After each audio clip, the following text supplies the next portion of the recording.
Hi, in front of me is REALME C21 and today I would like to show you how you can operate app permissions on this REALME device.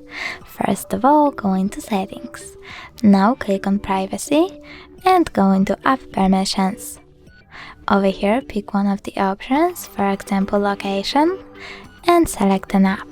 I will go with Facebook, so now when I click on this icon next to it, I can pick one of the options, Always, Never, or While Using. I will go with Always, so now as you can see, Facebook just gained access to my device location. But you can also go back, click on Apps over here, select an app, like for example Facebook again, and manage permissions from here.